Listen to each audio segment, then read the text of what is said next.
वचनामृत क्रमांक 6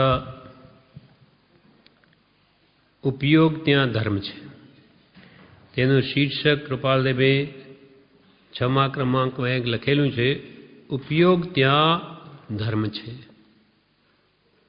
ઉપયોગ એ આત્માનું મુખ્ય લક્ષણ છે। જ્ઞાન ઉપયોગ, દર્શન ઉપયોગ આ અસાધારણ ગુણ છે જે કોઈ પણ બીજા દ્રવ્યમાં છે જ નહીં। ઉમા સ્વાતિ ભગવંતે મોક્ષશાસ્ત્રમાં શું વ્યાખ્યા કરી કે આત્માનું લક્ષણ શું? તો કે ઉપયોગો લક્ષણમ, ઉપયોગ એ જ આત્માનું લક્ષણ છે। તે બે પ્રકારે જ્ઞાન ઉપયોગ અને દર્શન ઉપયોગ। જીવનો શુદ્ધ દર્શન ઉપયોગ અને શુદ્ધ જ્ઞાન ઉપયોગ એ સંપૂર્ણ આત્માનો ધર્મ છે। ધર્મ એટલે સ્વભાવ છે। દરેક દ્રવ્યનો પોતાનો સ્વભાવ હોય તેમ આત્માનો સ્વભાવ જ્ઞાન અને દર્શન। નિશ્ચયને પરમાત્મા જેવો પરમ શુદ્ધ છે, અનંત જ્ઞાન અને અનંત દર્શન યુક્ત છે।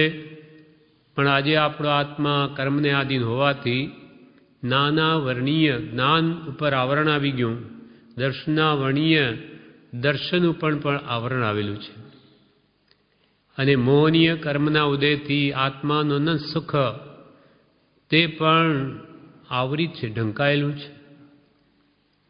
અને અંતરાય કર્મ ચોથું, એના કારણે આત્માની અનંત દાન લિદ્ધિ લાભ વગેરે એ પણ બધું રોકાયેલું છે। આત્મામાં અનંત શક્તિઓ આ છતાં તે બધી હમણાં તો આવરિત છે।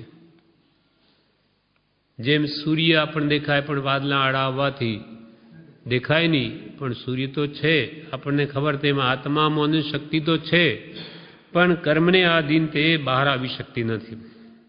એટલે ઉપયોગ ત્યાં ધર્મ, ઉપયોગ જ્યાં છે ત્યાં જ ધર્મ છે। એટલે જ્યાં જ્યાં ઉપયોગ ત્યાં ત્યાં ધર્મ, જ્યાં જ્યાં જાણવું ને દેખવું છે ત્યાં આત્મા છે જ, ત્યાં આત્માનો સ્વભાવ એ જ્ઞાન દર્શનમય હોવાથી જ્યાં ઉપયોગ ત્યાં ધર્મ। ધર્મ એટલે સ્વભાવ તો બધા દ્રવ્યોનો છે પણ ઉપયોગો લક્ષણમ એક આત્મા જ છે। એટલે ઉપયોગ ત્યાં ધર્મ છે, જ્યાં જાણવા દેખવાની શક્તિ છે ત્યાં જ ધર્મ છે, એટલે આત્માની વાત છે। બાકી ધર્મ એટલે વસ્તુ સ્વભાવ તો દરેક દ્રવ્યનો છે। પછી જળના પણ ધર્મો છે, ધર્માસ્તિકા આકાશકાળ બધાના ધર્મો છે, પણ ઉપયોગ લક્ષણ તો માત્ર જ્ઞાન દર્શનનો આત્માને જ હોય। બીજું કોઈ પણ દ્રવ્ય ન પોતાને જાણી શકે કે ન પરને સ્વપર પ્રકાશક નામનો ગુણ તો એક આત્મામાં જ છે। ચૈતન્ય લક્ષણથી યુક્ત જ્ઞાન ચેતના દર્શન ચેતના એ આત્માનો સ્વભાવ છે। ઉપયોગ ત્યાં ધર્મ છે। મહાવીર દેવને નમસ્કાર। કૃપાળદેવે કહ્યું મહાવીર દેવને નમસ્કાર। જેને આત્માનું મહાવીરત્વ પ્રગટ કર્યું એવા શ્રી મહાવીર પરમાત્માને નમસ્કાર। મહાવીર ભગવાન પણ આપણા જેવા આત્મા જ હતા। એ પણ અનાદિકાલથી તો કર્મથી સંયુક્ત જ હતા, પણ મહાવીરત્વ અત્યંત પુરુષાર્થ ફોરવી અને આત્માની અનંત જ્ઞાન દર્શન સુખ વીર્ય શક્તિને એમને પ્રગટ કરી, એટલે એમનું નામ ઇન્દ્રે મહાવીર પાડ્યું। સંગમે એટલા બધા ઉપસર્ગ કર્યા છતાં પણ કિંચિત માત્ર ચલાયમાન નહીં થયા, એટલે કે આ તો મહાવીર છે। 6 મહિના સુધી આવા ભયંકર ઉપસર્ગ કરે છતાં પણ કિંચિત માત્ર જેની પરિણતિમાં કોઈ પણ જાતનો બીજો ભાવ નથી, એ મહાવીર પુરુષ છે। આમ તો વર્ધમાન નામ હતું, પછી કે જેનું નામ એમનું નામ મહાવીર પાડવામાં આવ્યું। તેવા મહાવીર દેવને મારા નમસ્કાર હો। હવે અહીંયા 5 વાક્યો લખે છે આમાં આ ક્રમમાં। છેવટનો નિર્ણય થવો જોઈએ। છેવટનો નિર્ણય થવો જોઈએ. એટલે આ બધી ક્રિયા ભક્તિ સત્સંગ કે સ્મરણ કે જપ તપ આદિ કરીને કરવું છે શું? મુક્તિ મેળવવી છે. છેવટે આ પ્રાપ્તિ કરવી છે, એના માટે આ બધું કરવું છે. અને તે મુક્તિની પ્રાપ્તિ આત્મજ્ઞાન વિના થઈ શકે નહીં. સમ્યક દર્શન વિના કોઈ કાળે આત્માનો મોક્ષ નહીં થાય. છેવટનો નિર્ણય થવો જોઈએ. એટલે છેવટનો નિર્ણય મોક્ષ છે અને તેના સાધન સમ્યક દર્શન આદિ છે. એના માટે કૃપાલદેવ 209 પાન ઉપર જણાવે છે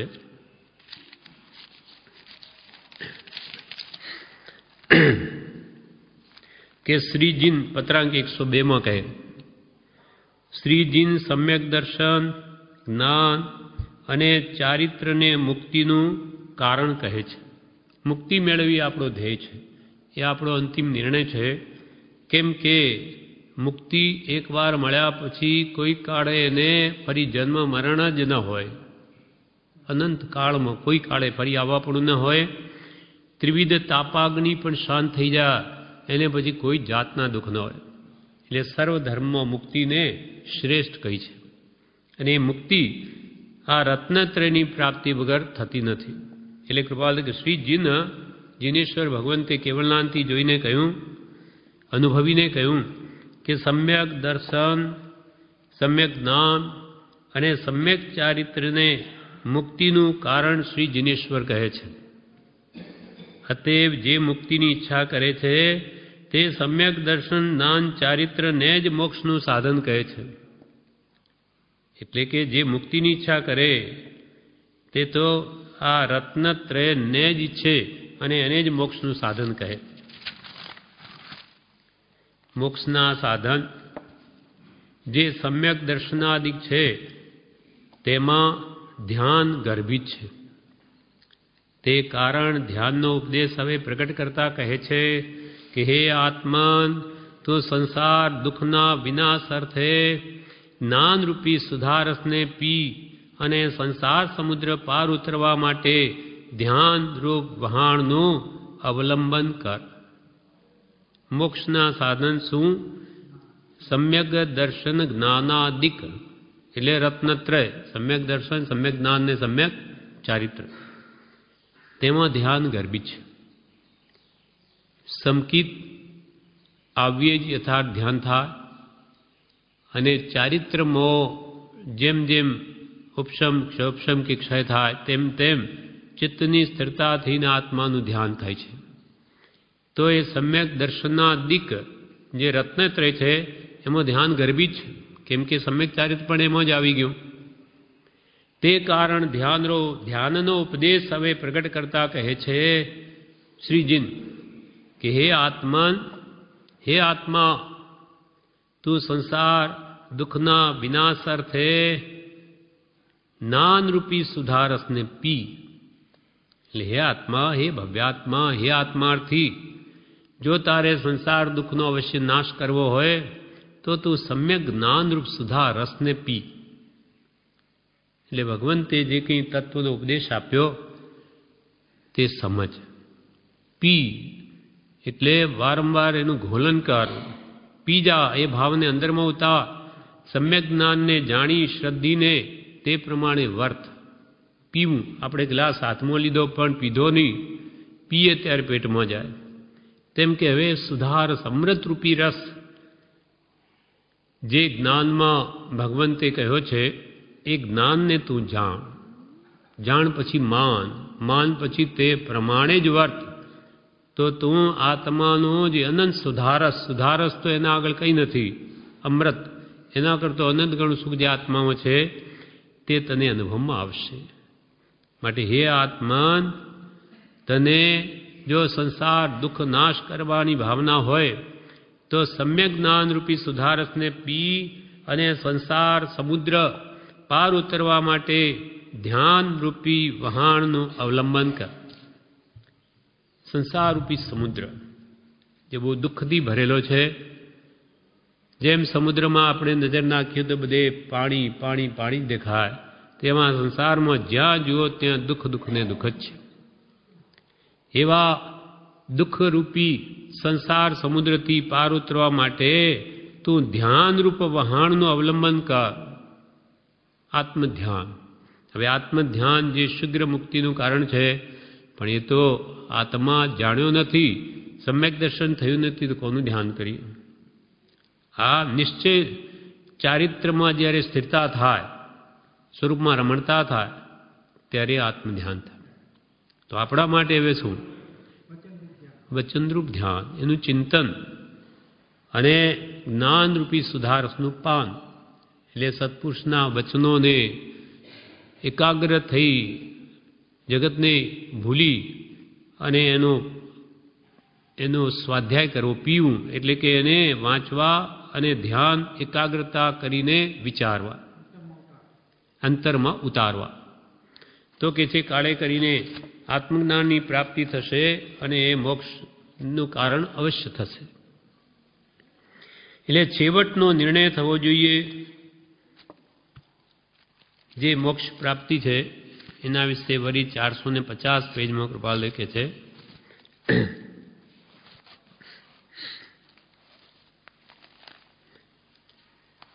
આત્મા સ્વરૂપનો નિર્ણય, પત્રાંક 568. આત્મા સ્વરૂપનો નિર્ણય થવામાં અનાદિથી જીવની ભૂલ થતી આવી છે. જેથી હમણાં થાય તેમાં આશ્ચર્ય લાગતું નથી.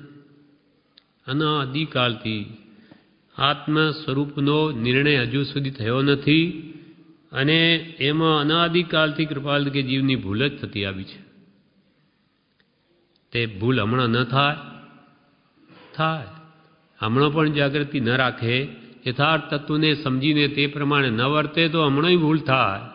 અનંતકાળમાંથી તો આ ભૂલમાં કેમ ન થાય? એટલે જ ખૂબ જાગૃતિની જરૂર છે.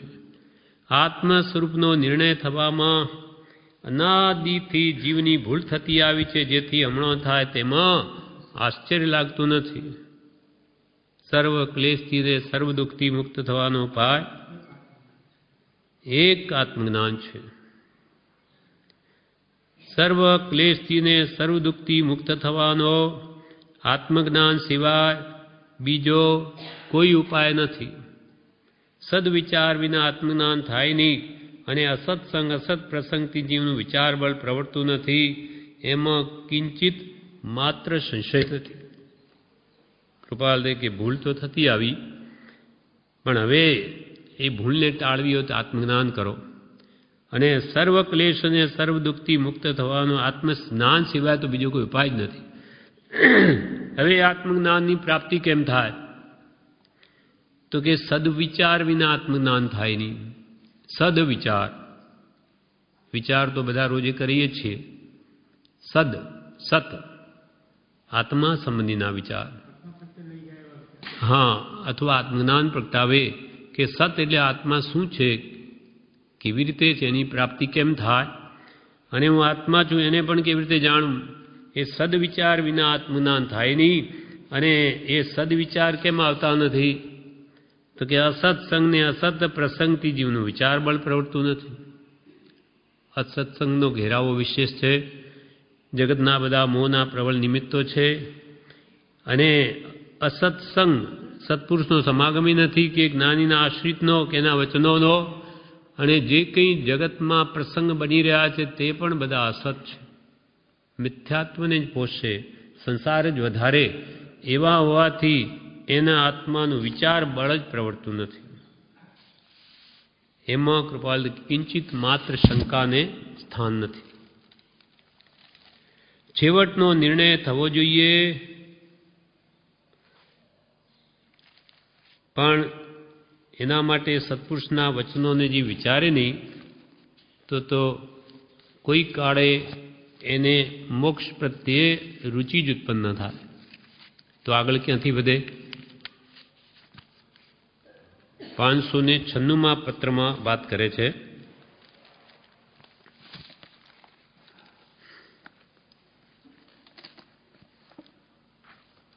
પત્રાંક 767. એમાં કૃપાલદેવે લખ્યું, સતત અંતર્મુખ ઉપયોગે સ્થિતિ એ જ નિર્ગ્રંથનો પરમ ધર્મ છે કે જો મુક્તિ મેળવવી હોય છેવટનો નિર્ણય કરીને તો સતત અંતર્મુખ ઉપયોગ રાખો. આત્માને પરમ જવા ન દો, કેમ કે પ્રતિ સમયે જીવ અનંત કર્મનો વ્યવસાય છે. સતત અંતર્મુખ ઉપયોગે સ્થિતિ એ નિર્ગ્રંથનો પરમ ધર્મ છે. એક સમય પણ બહિર્મુખ ઉપયોગ કરવો નહીં એ નિર્ગ્રંથનો મુખ્ય માર્ગ છે. એક સમય માત્ર પણ આપણા આત્માનો ઉપયોગ બહાર જવા દેવો ન જોઈએ. જ્ઞાની પુરુષોની તો આજ્ઞા છે, કેમ કે સમય સમય કર્મ બાંધે. એક સમય પણ ઉપયોગ, જ્ઞાન દર્શન ઉપયોગ આત્માનો તે બહિર્મુખ કરવો નહીં,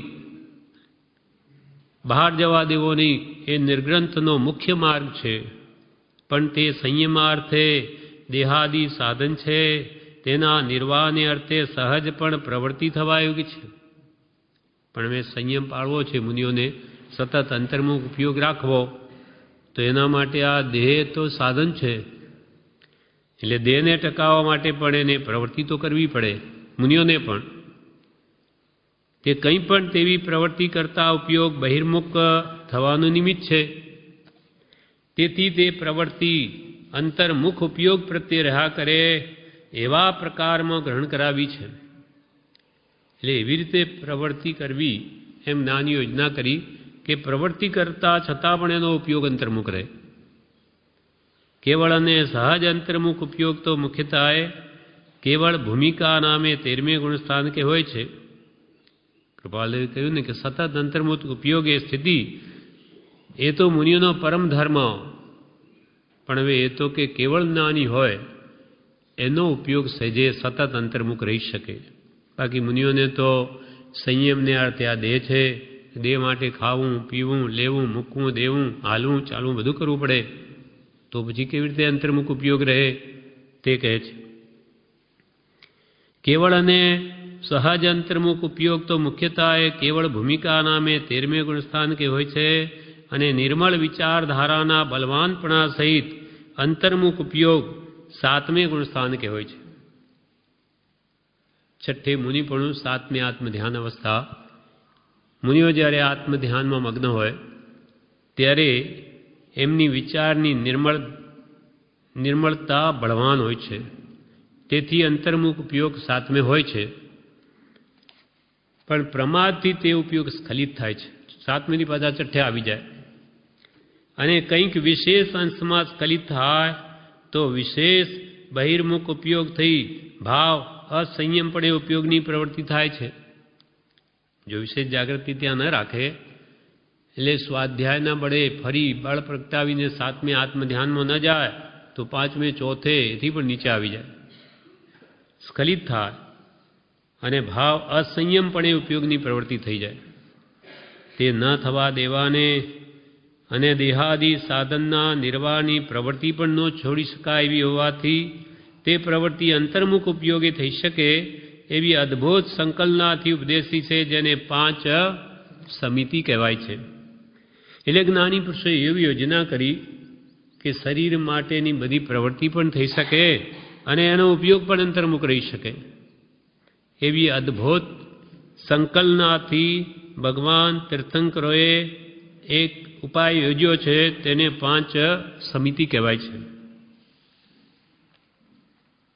એ કેવી રીતે તે કહે છે, જેમ આજ્ઞા આપી છે તેમ આજ્ઞાના ઉપયોગપૂર્વક ચાલવું પડે તો ચાલવું પડે તો, નહીં તો ચાલવું જ નહીં. એ તો કે આત્મધ્યાનમાં લીન રહો, પદ્માસન, કૌશક ગમે તે મુદ્રાઓ પણ સ્થિર થઈ જાઓ, તો કે એ તો મારાથી નહીં બની શકે. તો કે પછી જેમ આજ્ઞા આપી છે આજ્ઞાનો ઉપયોગપૂર્વક ચાલો.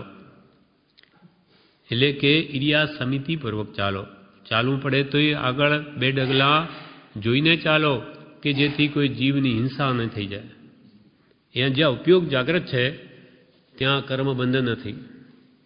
કોઈક જીવ સંભાળ રાખતા છતાં એકદમ આવીને મરી જાય, એને હંમેશા ઉપયોગ બચાવવાનો છે છતાં એવું બની જાય તો એનો દોષ એને નથી. કેમ? તો કે એ તો બચાવવામાં નિરંતર પ્રયત્નશીલ છે, પણ એનું આયુષ્ય પૂરું થઈ ગયું એટલે એવી રીતે અડફેટમાં આવીને મરી ગયો. ઉપયોગ આપણો હંમેશા જાગૃત હોવો જોઈએ. કોઈ પણ જીવ મરે નહીં, બચે કેમ એવી સતત જાગૃતિ આપણી હોય તો ઘણા કર્મ ઓછા બંધાય છે, નહીવત પણ થઈ જાય. જીવી ઉપયોગની જાગૃતિ, જેવો અંદરનો ભાવ જીવોને બચાવવાનો. જેમ આજ્ઞા આપી છે તે આજ્ઞાના ઉપયોગ પર ચાલવું પડે તો ચાલવું, જેમ આજ્ઞા આપી છે તેમ આજ્ઞાના ઉપયોગ પર બોલવું પડે તો બોલવું, જેમ આજ્ઞા આપી છે તેમ આજ્ઞાના ઉપયોગપૂર્વક આહારાદિ ગ્રહણ કરવું, જેમ આજ્ઞા આપી છે તેમ આજ્ઞાના ઉપયોગપૂર્વક વસ્ત્રાદિ લેવું મૂકવું, જેમ આજ્ઞા આપી છે તેમ આજ્ઞાના ઉપયોગપૂર્વક દીર્ઘ શંકાદિ શરીર મળનો ત્યાગ કરવા યોગ્ય ત્યાગ કરવો. એ પ્રકારે પ્રવૃત્તિરૂપ 5 સમિતિ કહી છે કે જેથી એનો અંતર્મુખ ઉપયોગ સ્ખલિત થયા વગર ત્યાં રહી શકે. એટલે અહીંયા કે છે હા ના, અહીંયા આપણે વાત શું છે, છેવટનો નિર્ણય થવો જોઈએ. એટલે છેવટનો નિર્ણય મોક્ષ છે. આ મોક્ષમાંથી હવે આવ્યા સમ્યક દર્શન વગર મોક્ષ થાય નહીં. સમ્યક દર્શન એ પણ સત્પુરુષની આજ્ઞા વગર થાય નહીં. એટલે આજ્ઞામાં જ્યાં જ્યાં પ્રવૃત્તિ તો કરવી પડે, સતત અંતર્મુખ ઉપયોગ કરવાનું કહ્યું તો એ થઈ શકે નહીં. એટલે આપણે આ વિષય લીધેલો. જુદું તો લઈ તો શકાય, બધા લઈ એવું નથી, કોને આપણે લઈ લે. હા હા, એટલે આપણે એ વિષય પછી લાંબો થઈ છે. હા, એટલે છેવટનો નિર્ણય થવો જોઈએ. આપણા અંતરમાં આપણે સમજીને નિર્ણય કરી લેવો જોઈએ પોતાને કે મારે તો આ બ્રહ્મ મોક્ષ પ્રાપ્તિ કરવી જ છે. એ બરાબર, પહેલાં તો મુક્તિની ઈચ્છા હોય તો સ્વરૂપ પ્રાપ્તિ કરે, કેમ કે નિર્ણય કર્યા પછી તેના માટે પુરુષાર્થ કરે છે. જેમ કે મારે દુકાન ખોલવી છે, મારે ધંધો કરવો છે, તો પછી એના માટેની કઈ જગ્યા ક્યાં ખોલવી, કયો ધંધો કરવો, એનો બધો વિચાર થાય. પણ મારે પૈસા કમાવા જ નથી, જોઈતા જ નથી, તો એ કોણ કરે? મારે મુક્તિ નથી જોઈતી, તેના માટે કોઈ પુરુષાર્થ ન કરે. એટલે પહેલાં કૃપાલ કે નિર્ણય કરો કે ખરી રીતે આ ભવમાં તમારે મુક્તિ મેળવવી છે, તો પછી એના ઉપાય વિચારીએ. મારે તો મોક્ષ જોઈતો જ નથી, તો પછી એનો અર્થ શું? આગળ વધવાની વાત જ નથી. એમ કે છેવટનો નિર્ણય અંતે કરવું છે શું? આ બધી પ્રવૃત્તિ કરીને તો કે મારે મુક્તિ મેળવવી, તો પછી કે ભાઈ હવે એના ઉપાય જે સત્સંગ, ભક્તિ, સ્વાધ્યાય, સ્મરણ બધું એ કરવું પડશે. ધંધો કરવો હોય તો દુકાન ખોલવી પડશે, માલ લાવવો પડશે, વેચવો પડશે, નોકરો પણ રાખવા પડશે. એકલો માણસ કંઈ કરી ન શકે, બધું જ કરવું પડશે. પૈસા મેળવવા હોય તો બધું કરવું પડશે. તેમ અહીંયા મુક્તિ મેળવી હશે તો એના જે સાધનો છે તે પણ મેળવવા પડશે, તે પ્રમાણે કરવું પડશે. એટલે પહેલાં કે છેવટનો નિર્ણય થવો જોઈએ. પછી બીજું વાક્ય છે સર્વ પ્રકારનો નિર્ણય તત્વજ્ઞાનમાં છે. સર્વ પ્રકારનો નિર્ણય તત્વજ્ઞાનમાં છે. એટલે ભગવંતે જે તત્વજ્ઞાન કહ્યું એમાં સર્વ પ્રકારનો નિર્ણય છે. એટલે કે હું કોણ છું, ક્યાંથી થયો, ક્યાંથી આવ્યો, ક્યાં જઈશ, અને મારે શું કરવું જોઈએ અને શું કરી રહ્યો છું, ક્યાંથી આવ્યો હું. આટલા બધા લાખો માણસો છે, એમાં દરેક માણસોની પ્રકૃતિમાં, એના રૂપ રંગમાં બધામાં ભેદ કેમ? એવા અનેક પ્રશ્નો ઉઠશે. અને મુક્તિ કેવી રીતે મળી શકે? તો મળી શકતી તો બધાને કેમ મળતી નથી? એ બધા જે પ્રશ્નો ઉઠે તે બધાનું સમાધાન તત્વજ્ઞાનમાં છે. એ વિશે કૃપાલદેવ 198માં પાન ઉપર જણાવે છે, પત્રાંક 83માં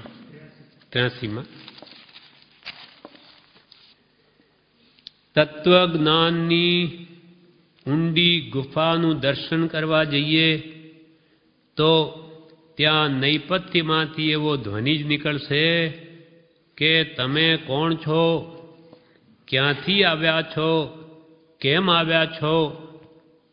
તમારી સમીપ આ સઘળું શું છે? તમારી તમને પ્રતીતિ છે? તમે વિનાશી અવિનાશી વા કોઈ ત્રિરાશી છો? એવા અનેક પ્રશ્નો હૃદયમાં તે ધ્વનિથી પ્રવેશ કરશે. પહેલા તો તત્વજ્ઞાન એટલે શું? તો કે વસ્તુના વાસ્તવિક સ્વરૂપને બતાવનાર જ્ઞાન, તે તત્વજ્ઞાન કહેવામાં આવે છે. તત્વ વાસ્તવિક વસ્તુ અને એનું શું સ્વરૂપ છે? તત્વજ્ઞાન, તે સંબંધીનું જ્ઞાન. જેમ કે આપણે છીએ આત્મા, આ વાસ્તવિક તત્વ છે, આ વાસ્તવિક વાત છે. ખરી રીતે આપણે આત્મા છીએ, પણ આપણે આ દેહને જ આપણું સ્વરૂપ માનીએ છીએ. તો કે આ ગલત છે, તારી માન્યતા મિથ્યા છે. સાચું તો તારું સહજાત્મ સ્વરૂપ, પરમાત્મા સ્વરૂપ એ તું છો. એવું જે સમ્યક વસ્તુનું સાચું સ્વરૂપ, એ સંબંધીનું જે જ્ઞાન આપવામાં આવે તેને તત્વજ્ઞાન કહેવામાં આવે છે. એટલે અહીંયા કૃપાલે કે તત્વજ્ઞાનની ઊંડી ગુફાનું દર્શન કરવા જઈએ એટલે જે ભગવંતોએ વસ્તુનું વાસ્તવિક સ્વરૂપ કહ્યું તેનો ઊંડો અભ્યાસ કરીને જો આત્મદર્શન કરવા જઈએ તો આ નેપથ્યમાંથી એવો ધ્વનિ નીકળે કે ભાઈ આત્માનું હવે જ્ઞાન પ્રાપ્ત કરવું તત્વ જાણીને, તો એમાંથી અંતરમાંથી એવો ધ્વનિ નીકળશે કે તમે કોણ છો? તમે છો કોણ? તમે આત્મ સ્વરૂપ પ્રાપ્ત કરવા ઈચ્છો, પણ તમે પોતે કોણ છો? જે કૃપાલે કહ્યું હું કોણ છું, ક્યાંથી થયો, શું સ્વરૂપ છે મારું ખરું. પહેલાથી આપણે મોક્ષની બધી વાત કરીશું, પણ હું છું કોણ? અને શરીર હું હોઉં તો આ શરીર હોત તો કોઈ કાળે મોક્ષ નથી. કેમ કે એ તો અહીંયા જ બળીને રાખ થઈ જાય છે, બાળી નાખવામાં આવે, નહીં કીડા પડે, પછી કોનો મોક્ષ કરવો છે? શરીરનો તો અહીંયા જ મોક્ષ એટલે મુક્તિ થઈ ગઈ, છૂટી જ જાય છે. તો કે ભાઈ એ શરીર મારું સ્વરૂપ જ નથી, હું તો પરમાત્મા સ્વરૂપ છું, મારો તો કોઈ કાળે જન્મ જ નથી, તો મારું મૃત્યુ ક્યાંથી હોય? એટલે એવા જે અનેક પ્રશ્નો ઉઠશે. તત્વજ્ઞાનની ગુંડી ગુફાઓના દર્શન કરવા જઈશું એટલે જેમ જેમ હું તત્વ વિચારથી ઊંડો ઉતરું છું તેમ તેમ તમારા, જેમ જેમ હું સૂક્ષ્મ વિચારથી ઊંડો ઉતરું છું તેમ તેમ તમારા તત્વના ચમત્કારો મારા સ્વરૂપનો પ્રકાશ કરે છે. જેમ જેમ ઊંડો ઉતરું તેમ તેમ આ હું કોણ છું એનું ભાન થાય. નહીં તો આપણને ઉપરથી તો કંઈ આત્મા દેખાતો જ નથી. આ બધા પૂદગલિક શરીર દેખાય કે જડ એવી આ પથ્થર કે કાગળ કે કપડાં એવી વસ્તુઓ બધી દેખાય, આત્મા તો દેખાતો જ નથી. એટલે ખૂબ ઊંડી ગુફામાં જઈને જેમ જોઈએ તેમ ખૂબ ઊંડું જવું પડશે, ત્યારે આત્માના દર્શન થશે. એ વાત પહેલાં તો બેસશે. એટલે કૃપાલદેવે આત્મસિદ્ધિમાં કહ્યું, આત્માદિ અસ્તિત્વના દેહ નિરૂપક શાસ્ત્ર નહીં. હા, પછી કહ્યું કે જે અવગાહન કાજ તે નિત્ય વિચારમાં કરી મતાંતર ત્યાગ. મતાંતરનો ત્યાગ કરી દઈ. જે અવગાહવા માટે સત્પુરુષોએ જે શાસ્ત્રો કે અવગાહન એટલે શું? ઊંડી વિચારના ડૂબકી મારવી, એને અવગાહવું કે. એટલે સત્પુરુષના વચનોમાં ચિત્તની સ્થિરતા કરીને ખૂબ ઊંડું ઉતરીએ જ એને પોતાના સ્વરૂપનું ભાન થાય, ઉપરથી નહીં થાય. કેમ કે અનાદિનો અભ્યાસ જ એનો વિપરીત છે. એને આત્મા સંબંધી કોઈ દિવસ વિચારણા કરી નથી, કરી હોય તો બધી ઉપરની કરી છે. અને એવી અહીંયા આમ કરશે તો આત્મપ્રાપ્તિ નહીં થાય. આત્માનું જે અનંત સુખ એનું વેદન નહીં થાય. વસ્તુ વિચાર ધ્યાવ તે મન પામે, વિશ્રામ રસ સ્વાદ સુખ ઉપજે અનુભવ યા કોનામ. એમ તત્વજ્ઞાનની ઊંડી ગુફાનું દર્શન કરવા જઈએ તો ત્યાં નૈપથ્યમાંથી એટલે અંતરાત્મામાંથી એવો ધ્વનિ નીકળશે કે તમે કોણ છો, ક્યાંથી આવ્યા છો, હું કોણ છું, ક્યાંથી થયો અને કેમ આવ્યા છો, શા માટે તમે આવ્યા, આ જન્મ શા માટે લીધો? તો કે ભાઈ જેવા કર્મ મેં બાંધ્યા, જ્ઞાની પુરુષના કહેવાથી આપણે કહીએ ત્યારે અમે અહીંયા આવ્યા અમારા કરતો વધારે પાપ બાંધ્યા તે વળી તિર્યંચોનીમાં ગયા, એથી પણ વધારે કર્મો બાંધ્યા તો વળી નીચી ગતિ નરકાદીમાં ગયા, અમારા કરતો વિશેષ પુણ્ય બાંધ્યું તો આ ભૌતિક સુખ શાંતિ વિશેષ ભોગવે, બહારથી ભલે અંતર તો બળતરા જ છે, અથવા એથી વિશેષ તો પહેલે બીજે દેવલોકમાં ગયા, એથી વિશેષ ઊંચે ગયા, નવગ્રવિકમાં ગયા, સમ્યક દ્રષ્ટિઓ વળી 5 અનુત્તરમાં ગયા અને સંપૂર્ણ કર્મલથી મુક્ત થયા તે મોક્ષે ગયા. એ બધું તત્વજ્ઞાનની ઊંડી ગુફામાં જઈને એ તત્વને વિચારવાથી જ ખ્યાલ આવશે, બાકી એકદમ ખ્યાલ નહીં આવે. એકદમ તો આ પ્રશ્ન ઉઠશે કે તમે કોણ છો, ક્યાંથી આવ્યા, કેમ આવ્યા, તમારી સમીપ આ સગડું શું છે, આ તમારી પાસે આ સગાવાલા બધા છે શું છે, આ કેવી રીતે આવી મળ્યા, અમુક મારા સગા અને બીજા બધી પરાયા છે શું, આ બધું તમારી સમીપ આ સગડું શું છે, તમારી તમને પ્રતીતિ છે અત્યારે નથી. તમે કોણ છો એની તમને દ્રઢ શ્રદ્ધા છે, નાની તો કે તું આત્મા છું, પણ એ વાત મોઢેથી આપણે કહીએ કે હા આત્મા છું, પણ હજુ બેસતું નથી. કેમ કે કર્મનું ગાઢપણું છે, મોહ બળવાન છે દર્શન મોહ, એટલે વાત જોઈએ એવી હજુ બેઠી નથી. નહીં જ બેઠી એવું નથી, નહીં તો આવી નહીં, કંઈક શ્રદ્ધા તો છે અંશે, પણ જોઈએ એવી નથી, હજુ ઘણું બાકી છે. તમારી તમને પ્રતીતિ છે તમે વિનાશી અવિનાશી વા કોઈ ત્રિરાશી છો, તમે કોણ છો, વિનાશી છો કે અવિનાશી છો ખબર નથી. આપણને તો એમ જ મનાય કે આ શરીર તે જ હું ને એનો નાશ થવાનો, પણ નાની કે નહીં, તારો તો કોઈ કાળે નાશ નથી. જે દેહાદિથી ભિન્ન આત્મા ઉપયોગી સદા વિનાશ, તારો કોઈ કાળે નાશ નથી. પણ એમ જાણે સદગુરુ ઉપદેશથી કયું જ્ઞાન તેનું નામ ખાસ, આપણને ખબર નથી. સદગુરુ ભગવંતે જ્ઞાનીઓએ કહ્યું કે તું અવિનાશી છું, તારું કોઈ કાળે નાશ નથી, એટલે માનીએ છીએ. એટલે તમે વિનાશી અવિનાશી વા કોઈ ત્રિરાશી છો કે કોઈ ત્રીજા પ્રકારે છો, એવા અનેક પ્રશ્નો હૃદયમાં તે ધ્વનિથી પ્રવેશ કરશે. ત્યાર પછીથી એ તત્વજ્ઞાનની ગુફામાં ઊંડાણથી વિચાર કરવાથી એ અનંતકાળનું મૂંઝવણ ટળી જશે. એ વિચારોના મનનથી અનંતકાળનું મૂંઝવણ ટળવાનું છે, તથાપી તે સર્વને માટે તેમ નથી. એટલે આ જગતના જીવો બધો એવો વિચાર કરી લેશે અને બધા મૂંઝવણ મટી જશે, બધા મોક્ષે જતા રહેશે, એ કોઈ કાળે નહીં બને. એમ આગળ આ બધું વિસ્તારથી કહે છે. જે પોતાના સ્વરૂપની વિચારણા કરી શ્રદ્ધાન બળથી તે પ્રકારનો પુરુષાર્થ કરશે તે જરૂર મુક્તિને પામશે, પણ સર્વ પ્રકારના નિર્ણય તત્વ જ્ઞાનમાં છે, બીજે નથી. અને જેને સત પ્રાપ્ત છે એવા સત્પુરુષ દ્વારા જ વાસ્તવિક તત્વનું સ્વરૂપ સમજવું જોઈએ, અજ્ઞાનથી નહીં.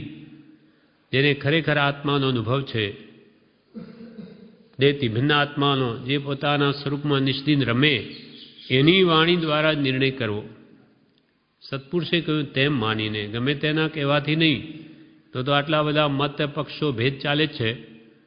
અથવા મત દર્શન ઘણા કહે ઉપાય અનેક, તેમાં મત સાચો કયો બને નહીં વિવેક. કોઈ તો કે આત્મા નિત્ય છે ને કોઈ કે અનિત્ય છે. સત્ય શું? પણ ભગવાન તીર્થંકર તો એમ કે આત્મા દ્રવ્ય નિત્ય છે ને પર્યાય પલટાય. પર્યાયથી અનિત્ય અને નિશ્ચય નયથી દ્રવ્યથી દ્રષ્ટિ જોઈએ તો નિત્ય. એટલે નિત્ય અનિત્ય છે. અપેક્ષાએ જુઓ તો બધું જ સત્ય છે. એક જ જીવ, કોઈ પુરુષ, એ પિતા પણ છે ને પુત્ર પણ છે. તો કે આ કોણ છે પિતા પુત્ર? તો કે એવું કયું હોય? આ પિતા છે ને પુત્ર શું બોલો એમ? વાત સાચી છે. કેમ કે એનો જે પુત્ર છે ને એ પુત્રની અપેક્ષાએ પિતા છે, પણ એના પોતાના પિતા પણ છે, એના અપેક્ષાએ પોતે જ પુત્ર છે. એમ અપેક્ષાથી લો તો કે બધું સમ્યક છે, પણ એકાંતે લો તો બધું મિથ્યા છે. આ જે સ્યાદવાદ તત્વ ભગવંતે જે ઉપદેશ્યું એમાં સર્વ પ્રકારના નિર્ણય છે જ. આપણા માટે સમય જોઈએ, સ્થિરતા જોઈએ અને એનો અભ્યાસ કરીએ તો એ વાત સમજમાં આવે એવી છે. પણ ઘણા કાળના બોધે જેમ છે તેમ સમજાય છે. એકદમ વાત બેસતી નથી, કેમ કે અનાદિકાળથી વિપરીત અભ્યાસ એટલો કૂટ કર્યો છે. જે કાળમાં જન્મ્યો તે રૂપ જ પોતાને માને. ઢોર રૂપે અવતાર તો હું પશુ, દેવ રૂપે તો હું દેવ, મનુષ્ય તો હું મનુષ્ય, મનુષ્યમય પાછો હું તો સ્ત્રી, હું તો પુરુષ, હું તો વાણિયો, હું તો બ્રાહ્મણ, અમે તો જૈન ધર્મી, ત્યારે બીજા કે અમે તો વૈષ્ણવ ધર્મી, અમારો એ ધર્મ. એમ દરેક જે કુલમાં જન્મે, જે જન્મ લે દ્રઢ માન્યતા કરી બેસે છે કે એ જ હું. જ્યારે જ્ઞાની પુરુષ કે આ તારી માન્યતા બધી મિથ્યા છે, તું તો પરમાત્મા જેવો છું અને બધાનો નિર્ણય તત્વજ્ઞાનમાં છે. અને જે સ્યાદવાદથી ભગવાન તીર્થંકરોએ અનંત ગુણ ધર્મ જે દ્રવ્યમાં રહેલા બતાવ્યા છે એ અપેક્ષાએ જુઓ તો બધું સમજાશે, બધી શંકાઓનું નિવારણ થઈ જશે અને નિશંકિત થઈ આ જ ભવમાં તમે સુખી થશો. પછી સુખ દુઃખ આવે એ બધા કર્મના પ્રકાર જાણી કોઈ પણ ભૂમિકામાં તમારો આત્મા દુઃખ નહીં પામે એવું અદ્ભુત તત્વ ભગવંતે ઉપદેશ્યું છે. છેવટનો પહેલું વાક્ય, પહેલું તો ઉપયોગ ત્યાં ધર્મ છે. મહાવીર દેવને નમસ્કાર. એક છેવટનો નિર્ણય થવો જોઈએ. જે ભગવંત મહાવીરે પ્રાપ્ત કર્યો મોક્ષ, આપણે પણ શું કરવું એવો નિર્ણય થવો જોઈએ. બીજું, સર્વ પ્રકારનો નિર્ણય તત્વજ્ઞાનમાં છે. પછી ત્રીજું વાક્ય એમ લખે છે, આહાર વિહાર નિહારની નિયમિતતા. આ બધું તત્વજ્ઞાનના અભ્યાસમાં કે આ ક્યાં વાત લાવી આહારની? તો કે આહાર વિહાર અને નિહાર એ જો સમ્યક ન હોય, નિયમિત ન હોય તો શરીરે સ્વસ્થ ન રહે. શરીરની સ્વસ્થતા ન હોય તો ધર્મ આરાધન નહીં થઈ શકે. ઉપયોગ આપણો ત્યાં જ જશે. માથું દુખતું હોય, પેટ દુખતું હોય, પછી ભક્તિ ગમે નહીં, ત્યાં ઉપયોગ આપણો ત્યાંનો ત્યાં ચોંટી રહે. એટલે જ્ઞાની પૂછ્યું કે આહાર પ્રકૃતિને અનુકૂળ લેજે, વિશેષ ખાતોમાં, નહીં તો શરીર બગડશે. અને આ શરીરને બહુ અલ્પ આહાર જોઈએ છે. એટલે કૃપાલદેવે 164માં પેજ પર આ સંબંધી કહ્યું છે. 25મા પત્રમાં ચોથી કલમ, અલ્પ આહાર, અલ્પ વિહાર, અલ્પ નિદ્રા, નિયમિત વાચા, નિયમિત કાયા અને અનુકૂળ સ્થાન એ મનને વશ કરવાના ઉત્તમ સાધનો છે. મન વશ થશે તો ચિત્તની સ્થિરતા થઈ આત્મધર્મની વિચારણા પણ કરી શકાશે. ભક્તિ ભજન બધું થશે, પણ ખાવામાં ગમે તેમ સ્વાદવશ બધું ખાઈ લે, જે પ્રકૃતિને પણ અનુરૂપ ન હોય તો રોગ વધે અથવા પ્રમાદ થાય, ઊંઘ આવે બહુ ખાય તો. અલ્પ આહાર તો પછી અલ્પ વિહાર, પછી બહુ એને આંટા મારવાની જરૂર નહીં, ખાય જ નહીં બહુ તો પચાવવું નહીં, પણ માથાકૂટ નહીં. અલ્પ આહાર, અલ્પ વિહાર, અલ્પ નિદ્રા, ભોજન અલ્પ તો ઊંઘ પણ ઓછી આવે. આહારને ઊંઘને સમાન છે. બહુ ખાય ગળા બૂટ તો એ ગળા સુધી ભરીને તો પછી સુવાનું મન થાય. એટલે અલ્પ આહાર, અલ્પ વિહાર, અલ્પ નિદ્રા, નિયમિત વાચા, માપસર બોલવું, અને બોલવું તે પણ હિતમિતને પ્રિય બોલવું. નિયમિત કાયા, કાયાનું પણ સંયમન રાખવું. અને અનુકૂળ સ્થાન, જેથી મન આપણું એકાગ્ર થાય એવો સત્સંગ કે કોઈ સમાગમનો ઉત્તમ જોગ હોય તો એ મનને વશ કરવાના ઉત્તમ સાધનો છે. એટલે કૃપાલદેવે ત્રીજી કલમમાં એમ કહ્યું કે આહાર વિહાર નિહારની નિયમિતતા, નિયમસર ભોજન હોવું જોઈએ, નિયમસર નિહાર પણ હોવો જોઈએ, પેટ સાફ થવું જોઈએ, અને વિહાર પણ યથાયોગ્ય જરૂરી હોય શરીરને તો કરવો જોઈએ. અહીંયા રોજે આપણે દર્શન કરીએ તો અહીંયા વિહાર થઈ જાય કેટલોય. એ થાય વત્તા જે શરીરને જોઈતી કસરત પણ મળી રહે. એટલે બધું જ અહીંયા ગોઠવાયેલું છે. આહાર વિહાર નિહારની નિયમિતતા. પછી ચોથી કલમ છે અર્થની સિદ્ધિ. અર્થ એટલે પ્રયોજન. અર્થ એટલે ધન નહીં, પ્રયોજનરૂપ તત્વ. એ આપણા માટે મોક્ષ એ જ પ્રયોજનરૂપ તત્વ છે. હવે એની સિદ્ધિ કેમ થાય, એની પ્રાપ્તિ કેમ થાય? તો કે એની પ્રાપ્તિ સત્પુરુષ વગર કદી નહીં થાય. અને સંપૂર્ણ આત્મસિદ્ધિરૂપ મોક્ષ છે તે આ મનુષ્ય ભાવ વિના ક્યાંય થતો જ નથી. બીજી કોઈ યોનિમાં મુક્તિ મળતી જ નથી. મોક્ષ માટે તો દેવોને પણ મનુષ્ય ભાવ લેવો જ પડે. અને આપણને છે તો કે છે એવા જે મનુષ્ય ભાવથી અર્થની સિદ્ધિ, આત્મશુદ્ધિરૂપ જે પ્રયોજન છે એ સિદ્ધ કરી શકાય છે. એટલે આ મનુષ્ય ભાવનો તમે પૂરેપૂરો ઉપયોગ કરી લો. જો તમારે છેવટના નિર્ણયમાં મુક્તિ મેળવવી હોય તો, સંસાર જ વધારવો હોય, ચાર ગતિમાં જ ભટકવું હોય તો જેમ કરવું હોય તેમ કરો. એટલે છેવટનો નિર્ણય થવો જોઈએ. પછી સર્વ પ્રકારનો નિર્ણય તત્વ જ્ઞાનમાં છે. ત્રીજું, તેના માટે આહાર, વિહાર, નિહારની પણ નિયમિતતા જોઈશે. અને ચોથું, અર્થની સિદ્ધિ એ પ્રાપ્ત કરવાનો પુરુષાર્થ જોઈશે. અને પાંચમી કલમમાં કે છે, નહીં પાંચમી કલમ નથી, આમ જ લખ્યું છે છેલ્લું, આર્ય જીવન તે ઉત્તમ પુરુષોએ આચરણ કર્યું છે. આર્ય જીવન એટલે ઉત્તમ જીવન, કે જેથી આત્માની પ્રાપ્તિ થઈ શકે એવું ઉત્તમ સદાચારી જીવન તે આર્ય જીવન કહેવાય. કેમ કે અર્થરૂપ જે મોક્ષ છે તેની સિદ્ધિ કરવી છે. તેના માટે આર્ય જીવન એટલે ઉત્તમ સદાચારી જીવન તે ઉત્તમ પુરુષોએ આચરણ કર્યું છે. મુક્તિ મેળવીએ તો આચાર તો પહેલો ધર્મ છે. આચારો પ્રથમો ધર્મ. સદાચાર, દુરાચારની સદાચાર, સમ્યક આચાર તો એ પહેલાં જોઈશે. એટલા માટે આપણે આ આજ્ઞા લઈએ, આજ્ઞા ભક્તિ લઈએ, મંત્ર લઈએ તે વખતે પહેલાં સદાચાર માટે 7 વ્યસનને 7 અભક્ષનો ત્યાગ કરવાનો હોય છે. કેમ કે એટલો પણ ત્યાગ જીવનમાં નહીં હોય તે ધર્મ ના આરાધી શકે.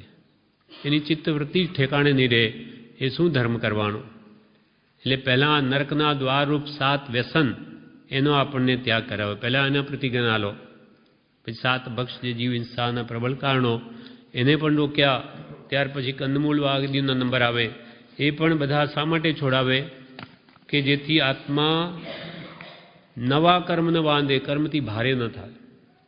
અને પછી આરાધના આપી કે જૂના જે બાંધેલા કર્મોને હવે ખપાવો, એમાં ઉપયોગ રાખી અને નવા ન બાંધો તો કાળે કરીને બધા કર્મ નષ્ટ થઈ જશે. એટલે એવું તમે આર્ય જીવન જીવો. આપણો આ ભારત એ આર્ય દેશ છે. પણ કૃપાલ કે મુંબઈ જેવા તો અનાર્ય જેવા ક્ષેત્ર થઈ ગયા છે આર્ય હોવા છતાં. એટલે સાચો આત્મધર્મ તો કોઈ વિરલા જ આરાધે, પણ આર્ય ક્ષેત્ર જ અમુક 25 છે. અને તેમાં પણ કૃપાલ કે આ ભારતમાં પણ 20 લાખ જૈનની વસ્તી હશે તે સમયે, તે વખતે તો કે છે એમાં પી નવતત્વને જાણનારા કેટલા હશે? પછી ઠેઠ છેલ્લે એમ કહ્યું કે ખરા આરાધક તો આંગળીને વેડે ગણી લે તેટલા પણ માંડ હશે. એવી કાળ સ્થિતિ થઈ ગઈ છે. આ ઊંડા અવસરપણી પંચમ કાળ છે. ભગવાન મહાવીરે પણ કહ્યું કે આ ઉતરતો કાળ છે. દિવસે દિવસે કનિષ્ઠ વસ્તુનો જન્મ અને ઉત્તમ વસ્તુની ક્ષીણતા છે. એટલે સારું સારું બધું જતું રહેશે, ખરાબ ખરાબ વધશે. એવી જ કાળ સ્થિતિ છે. એમાં આપણા આત્માનું કલ્યાણ કરવું હોય તો જ્ઞાની જેમ કેમ કહે એમ કરી અને આ ટૂંકા સમયમાં આપણું કામ કરી લેવું. એટલે આ પ્રમાણે આ 6થો ક્રમ પૂરો થયો. એમાં પહેલું શીર્ષક શું મૂક્યું છે? ઉપયોગ ત્યાં ધર્મ છે. એટલે તમારે જો આત્મધર્મની પ્રાપ્તિ કરવી હોય તો તમારો ઉપયોગ ઉપયોગમાં લાવો. કેમ કે ઉપયોગ એ ધર્મ અને ક્રિયા એ કર્મ છે. તમારો આત્માનો જ્ઞાન દર્શન ઉપયોગ જો સભામાં રહેશે તો તમે નવા કર્મ નહીં બાંધો. અને માત્ર ઉપયોગ એટલે લક્ષ્ય વગર, આત્માના લક્ષ્ય વગર ક્રિયા જ કર્યા કરશો તો કર્મ જ બાંધશો. ભલે ને શુભ ક્રિયા કરશો તો શુભ પુણ્યરૂપ કર્મ બાંધશો, શુભ કર્મ બાંધશો, નહીં તો અશુભ કર્મ બાંધશો. પણ શુદ્ધના લક્ષ્ય જો ક્રિયા કરશો, શુભમાં પણ પ્રવર્તશો, તો એ તમને કાળે કરીને શુદ્ધ ભાવમાં લઈ જઈ અને મુક્તિ આપશે. આ પ્રમાણે આ ક્રમાંક 6 પૂરો થયો. વિશેષ આપણે આવતીકાલે.